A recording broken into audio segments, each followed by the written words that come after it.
जय गुरुदेव। पिछले एपिसोड में आपको बताया कि हमें वृक्ष क्यों लगाना चाहिए। जो भाग्य और पुण्य का जखीरा पाकर हम मनुष्य का तन और महात्माओं को पा गए, वो मौज तभी हुई जब हमने वृक्ष बनकर संसार को सब कुछ दिया और किसी से कुछ मांगा नहीं। फल दिया, फूल दिया, छाया दिया, यहाँ तक कि अपना तन भी संसार को समर्पित कर दिया और बदले में किसी से कुछ नहीं मांगा। उस पुण्य के प्रभाव से एक रोज भाग्य का उदय हुआ, मनुष्य का शरीर भी मिला और महात्माओं से भेंट भी हुई। तो हम सबका फर्ज है कि एक वृक्ष फूल अथवा फल वाला जरूर लगाएं। फूल जब परमात्मा को समर्पित होता है, महात्माओं की सेवा में जाता है, भगवान की सेवा में जाता है, तो धन्य हो जाता है, वो अपना जीवन सार्थक कर लेता है। फल जब संसार समाज की, परमात्मा की, हम सबकी सेवा करता है, लकड़ी जब हम सबकी सेवा करती है और हमेशा उसके उपयोग से हम जीवन का लाभ पाते हैं, तो उसका जो पुण्य होता है, उस पुण्य के प्रभाव से मनुष्य का तन और महात्माओं से भेंट होती है। बड़ी बात, पुस्तकों में नहीं मिलती हैं ये बातें, ये तो महात्माओं के सानिध्य में पहुंचने पर ही मिलती हैं।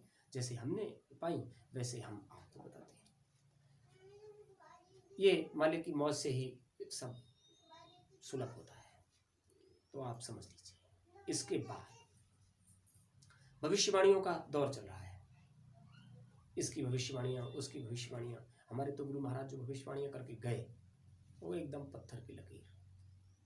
उन्होंने 92 में भविष्यवाणी की, उससे पहले 71-70 की भविष्यवाणियाँ, उसके बाद अब तक वो भविष्यवाणियाँ जब जब मौज हुई, 2002 की भविष्यवाणी, और भी जब जब मौज हुई तब तब वो भविष्यवाणियाँ होती रही। और उनकी एक भी वाणी आज तक किसी ने फेल नहीं कर पाई, अक्षर से सिद्ध हुई। तो बड़ी बात यह है कि भविष्य वक्ताओं में कुछ लोग तो अभी वर्तमान में ऐसे हैं जो सीना ठोक कर ये कहते हैं कि हम वही हैं। अरे भाई, महात्मा महापुरुषों ने यहाँ जो भी कर्णधार आए, उन सब ने, किसी ने भी कभी किसी से ये नहीं कहा हम वही हैं। उन्होंने तो संसार समाज का सेवा किया और संसार समाज ने उन्हें पहचान लिया, तो उन्होंने स्वीकार कर लिया आप वही हो। तो ये संसार समाज जब पहचान लेगा तो आपको प्रमाण देने की आवश्यकता नहीं।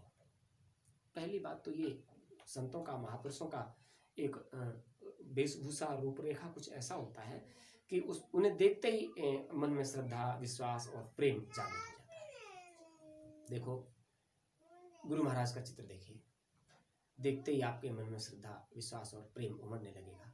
ये महात्मा जी हैं। दया की दृष्टि, सारा रूपरेखा उनका ऐसा। जबकि हमारे गुरु महाराज ने हमेशा ये कहा, बच्चा, हम किसी को महात्मा नहीं बनाते। घर गृहस्थी में रहकर ही आप अपना नौकरी, दुकान, दफ्तर का काम, बाल बच्चों की सेवा और समय निकाल कर सुबह शाम थोड़ा साधन भजन जो हमने बताया वो करते रहिए, तुम्हारा काम हो जाएगा। तुम्हें महात्मा बनने की जरूरत नहीं। उसके बाद भी अगर आप महात्मा बन जाते हो तो अच्छी बात है, फिर संसार समाज की सेवा में लग जाओ। तो जब संसार समाज की सेवा करोगे तो संसार समाज तुम्हारा ख्याल ख्वाब रखेगा। अच्छी सरल बात। फिर समझ लीजिए, अगर कोई ये दावा करता है कि हम वही महापुरुष हैं, तो आप समझ लीजिए, कबीर साहब जी आए। सबसे पहले कबीर साहब जी ने आकर सब जीवों को सही सच्चे रास्ते पर चलने के लिए प्रेरित किया, इंगित किया, ऐसे चलो, ऐसे चलो, उन्होंने बताया। तो बहुत लोगों ने उनका विरोध किया, लेकिन उन्होंने अपने कार्य व्यवहार में कोई परिवर्तन नहीं किया। किसी भी महापुरुष को देखिए, उसका सर ढका हुआ, पहली पहचान महापुरुष की, पहली पहचान वो सर नंगा नहीं होगा। क्योंकि महापुरुषों ने लिखा है, वो रामचरितमानस में गोस्वामी जी महाराज ने लिखा है कि वो त्रिजटा जो सीता जी को अपना स्वप्न सुनाती है, उसमें ये कहती है कि वो नंगे सर रावण को हमने दक्षिण दिशा की तरफ इस हालत में जाते हुए देखा है। तो वो बताती है ये नंगे सर होना अशुभ होता है, शुभ नहीं होता है। इसलिए अगर कोई नंगे सर प्रवचन उपदेश कर रहा है और सर उसका नंगा है तो समझ लीजिए इसको पूरी जानकारी नहीं, क्योंकि महात्माओं का जो परिवेश है उसमें सबसे पहले सर ढका हुआ होना चाहिए। और फिर भी वो ये दावा करे कि हम वही हैं, तो आप समझ लीजिए ये महात्मा कालनेमी हैं, ये पूरे महापुरुष नहीं है, ये कालनेमी है। और ऐसे कालनेमियों के पास वाणी की बहुत बड़ी बात होती है, वाक चातुर्यता बहुत होती है। महात्मा कालनेमी ने योगी सभी सिद्धियों के साधक हनुमान जी तक को भ्रमित कर दिया था।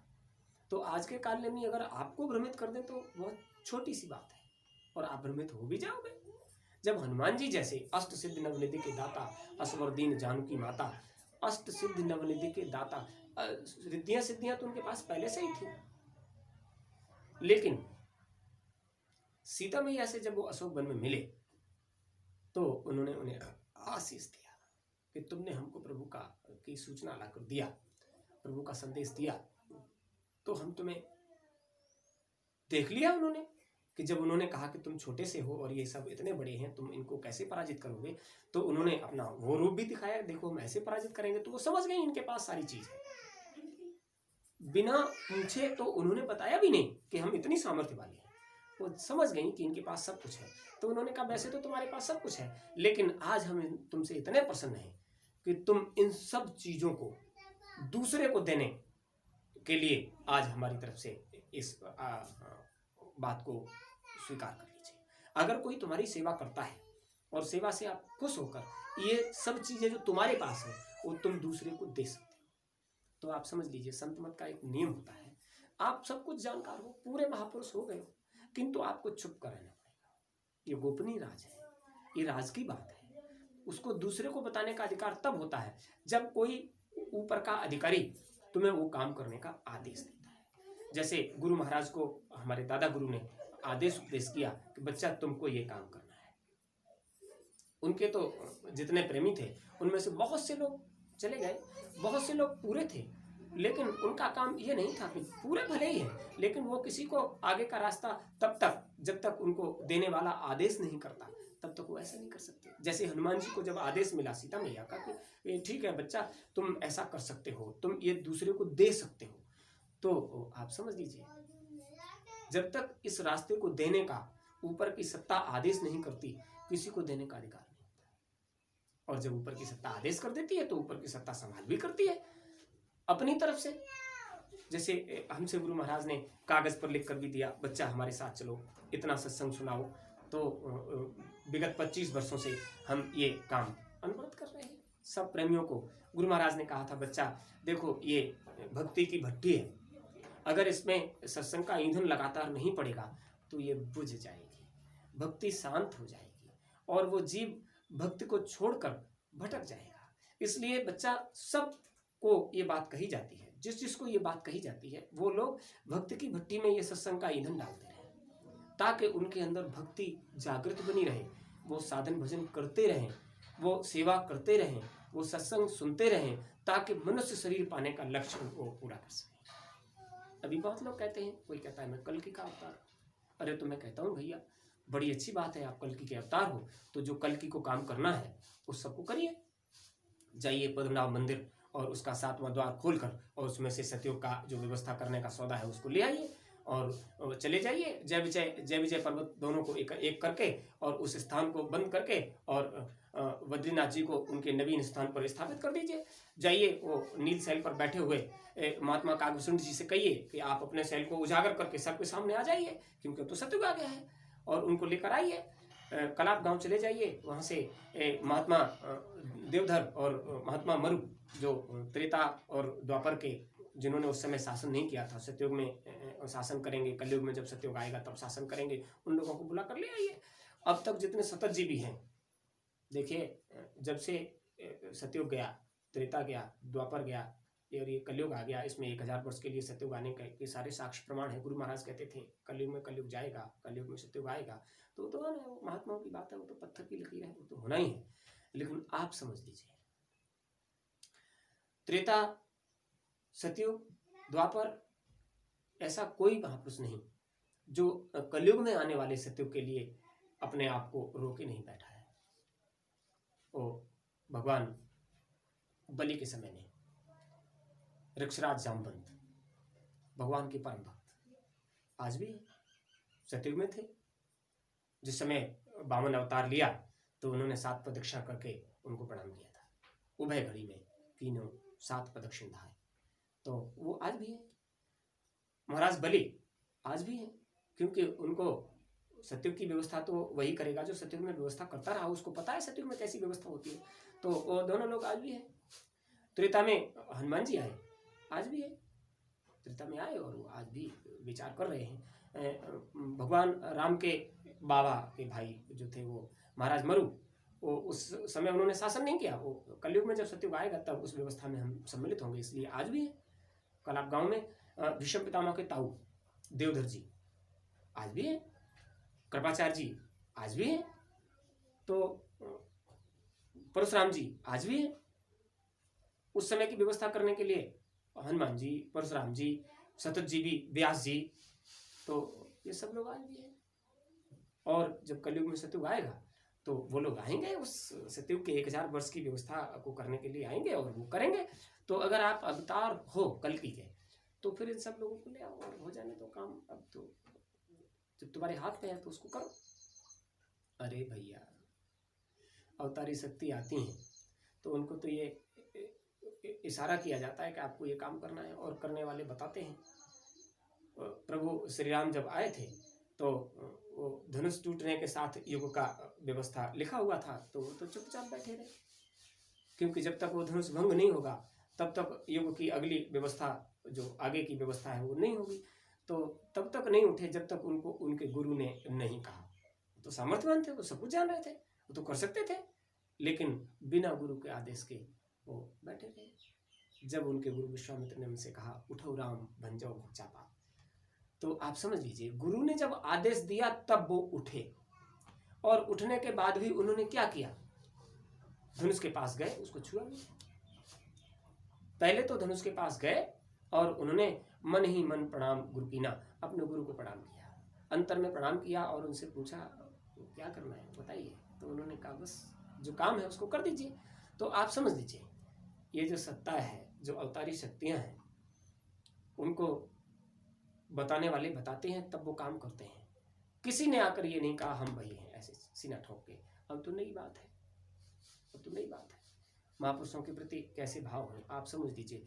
श्रद्धा का, विश्वास का, प्रेम का जहाँ सागर नहीं छलकता है, जहाँ दूसरों की आलोचनाएं करते हैं लोग, ईर्ष्या द्वेष की बात करते हैं, दूसरे को नीचा बनाकर खुद ऊंचा उठने का प्रयास करते हैं, महात्माओं का ये काम थोड़ा ही है। आप समझ लीजिए ये कालनेमी महात्मा है जो दूसरों को भटकाने का काम कर रहे हैं। पूरे महात्मा को क्या आवश्यकता है भटकाने की? जीव उनके पास जाएगा तो उसको सच्चा रास्ता बताएंगे और उस सच्चे रास्ते को पाकर वो आगे बढ़ेगा। तो ये भटकाने में मत आ जाइए। फिर आप समझ लीजिए ऊपर की सत्ता का सीधा आदेश होता है, बच्चा तुमको ये काम करना है, और फिर उनको वो काम करना होता है। हम तो हाथ जोड़कर सबसे निवेदन करते हैं, जैसे हमारे गुरु महाराज ने सब बच्चों से कहा था, जो जो जिम्मेदार जहाँ जहाँ बैठे हैं उनको वहाँ तक जाना चाहिए जहाँ तक गुरु महाराज ने जाकर आदेश उपदेश किया, सबको ये रास्ता दिया और उनसे ये कहा बच्चा ऐसे करो, तो सत्संग साधन के द्वारा उनकी भक्ति की भट्टी जलती रहे। इसलिए जब आपने जिम्मेदारी संभाली है तो आपको वहाँ तक जाना चाहिए जहाँ तक गुरु महाराज गए, और उन सबको प्रेरित करना चाहिए। अरे अब समय नज़दीक आ गया है तो आप सबको भी निकल कर इस काम में जुट जाना चाहिए। समय नज़दीक आ गया है तो, और ये बात मन से निकाल दीजिए कि इन्होंने ये ऐसा कर रहे हैं, वो वैसा कर रहे हैं। एक जुमला है, तेरी सत्ता के बिना ही प्रभु आनंद मूल, पत्ता तक हिलता नहीं, खिले न एको फूल। तो आप क्या समझते हो, क्या गुरु महाराज की मौज मर्जी के बिना ये सब हो रहा है? इधर वो सेवा कर रहे, उधर वो सेवा कर रहे, आप इधर सेवा कर रहे, हम इधर सेवा कर रहे, इस सब में गुरु महाराज की मौज मर्जी है। इसलिए मन से उस बात को बिल्कुल निकाल दीजिए। जो आपके मन को गंदा करने वाली बात है उसको खत्म कर दीजिए। ये सारी व्यवस्थाएं गुरु महाराज की मौज से हो रही है। जो जो काम कर रहा है उसको, वो गुरु महाराज का आदेश है, आदेश नहीं है तो कर कैसे रहा है?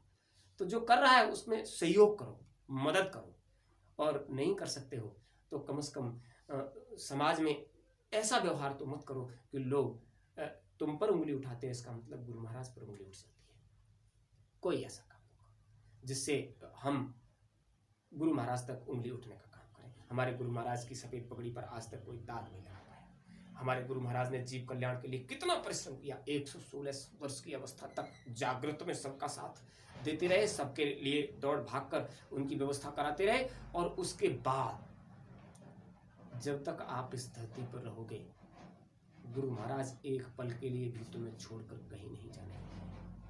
ये मन से निकाल दीजिए। गुरु महाराज स्वयं कहते थे, शब्द स्वरूपी संग है कभी न होते दूर, धीरज चित्त में राखिए दिखेगा सतनूर। वो चीज आपको दिखाई देगी। धीरज रखिए मन में, और शब्द के साथ जुड़कर हम तुम्हारे साथ हैं। जो संभाल पहले नहीं हो रही थी, क्योंकि पहले तो जब माँ बाप से के सानिध्य में रहने वाला बच्चा जब खुद कुछ करने लायक हो जाता है तो माँ बाप की दृष्टि थोड़ा हट जाती है, क्योंकि अब कुछ करने लायक हो गया है। लेकिन अब तो ऐसी जगह बैठकर आपकी संभाल कर रहे हैं जहाँ से उन्हें दिखाई देता है कि अगर नहीं संभालेंगे तो तुम इधर से उधर चले जाओगे। कितना प्रेमी कालनेमियों के चक्कर में चला गया। और बिल्कुल सही बात होती है। श्वास के अंतिम समय तक, श्वास के निकलने के अंतिम समय तक, शरीर को छोड़ने के उस समय तक जब श्वास निकलने वाली होती है, शरीर मुर्दा मिट्टी होने वाला होता है, तब तक जीव के भटकने का अवसर होता है। काल और माया सूरत ग्रंथि बहुर खगराया, विघ्न अनेक करे तमाया। माया तो विघ्न करती है, लेकिन तुम कीली को मत छोड़ देना। काल और माया की चक्की चल रही है। काल और माया की इस चक्की में अगर तुम उन दोनों के बीच में चले गए तो समझ लीजिए पिस जाओगे। और तुम कीली को पकड़े रहे, गुरु महाराज को पकड़े रहे, तो काल और माया तुम्हारा कोई बाल भी बांका नहीं कर सकती। इसलिए कीली को पकड़ कर रही है। काल माया की भट्टी में, काल माया की चक्की में, दो पाटों के बीच में जाने का मतलब यह है कि आपका अस्तित्व खत्म हो जाएगा, और जिस काम से मनुष्य का शरीर पाकर आए हो वो लक्ष्य आप नहीं पा सकते। इसलिए बच कर रहिए। काल और माया तुम पर प्रभावी होगी। आपको एक बार बताया था, भगवान श्री कृष्ण और बलराम जी की चर्चा सुनाई थी कि उन्होंने, बलराम जी ने बाण छोड़ा, उसके प्रकाश से संपूर्ण संसार जगमगाने लगा। उसके बाद भगवान श्री कृष्ण ने बाण छोड़ा तो उसके प्रकाश से भी संसार जगमगाया। और जब उनसे पूछा गया, हुजूर इस बाण का क्या मतलब है, तो उन्होंने कहा ये बलराम जी का बाण है। इस बाण के प्रभाव से ये समय जो है, जो कुदरत है, वो समय के अनुरूप काम करने लग जाएगी। तो बलराम जी का बाण छूट गया है। कुदरत जो है समय के अनुरूप काम कर रही है। रोग, बीमारियां, समस्याएं, तकलीफें, झगड़े, कलह, ये सब अपना जो कुदरत को, क्योंकि तुमने तो मर्यादा भंग कर दी। भगवान श्री कृष्ण ने पूछा आपका बाण क्या कर रहा है, तो उन्होंने कहा देखो, हमारा बाण तब काम कर पाएगा जब तुम्हारे ऊपर जो घट गया है वो बहुत जल्दी भूल जाओगे, तो जो करते थे वही करने फिर लग जाओगे।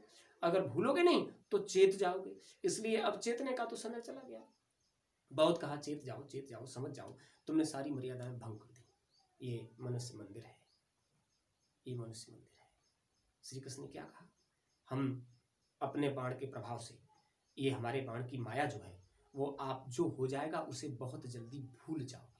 आज जो भी बात हो जाती है, कुदरत अपना काम कर रही है, जो भी बात हो जाती है थोड़े ही समय में आप भूल जाते हो और वही करने लग जाते हो जो कर रहे थे।